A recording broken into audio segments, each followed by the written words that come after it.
But post the IPO, post being listed, we were encouraged by investors and the market, saying that you're a single product company, very risky, just a summer product that too, you don't even sell around the year, so why don't you diversify?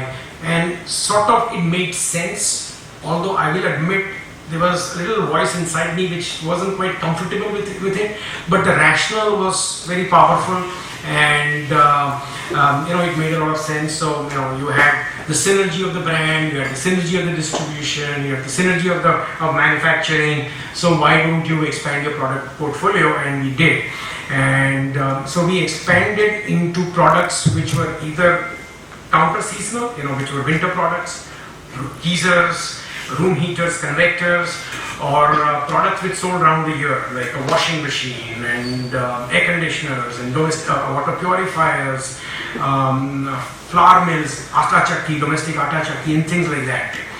And what we drew on was our experience with the air cooler, where we had actually, it was a commodity product which we had raised to the level of a lifestyle product through a combination of industrial design, through a combination of addressing consumer needs, many a time mostly latent needs which were not met, and combination of aggressive advertising and distribution.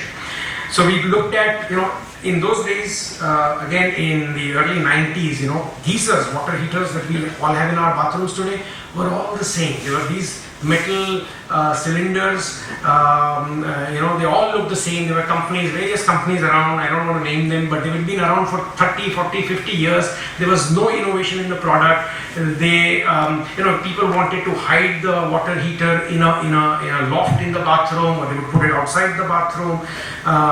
So that was a product which we felt was, had a lot of opportunity for innovation. So the first thing we did was, again, we said, let's make it a product which is desirable. So we gave it a very nice sculpted form. That form could only be given, was not possible by metal, so we went in for injection molded plastic, which in any case was good for a product like that which combined electricity and water.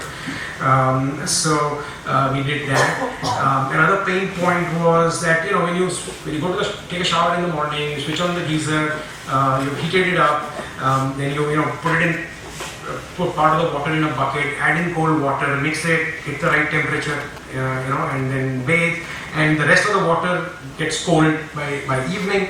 So we felt, first of all, why don't we put a thermostat in the geyser? So you don't really heat it up to 100 degrees where you just need 45. So just maybe heat it up to 45. So you save electricity, you do it much faster. So you put in a thermostat. Then why can't the heat be retained till evening? So we said, everyone was using the conventional glass wool as insulation. We said, let's use polyurethane foam, puff insulation, which is a lot more effective. Insulating properties are a lot better than glass wool. So we did that. Then all geysers had this, lot of pipes sticking out at the bottom, and there was a ugly thing. So we had this sort of conceived. We didn't have the inlet outlet pipe at the bottom. They were in the back. They would go straight into the wall.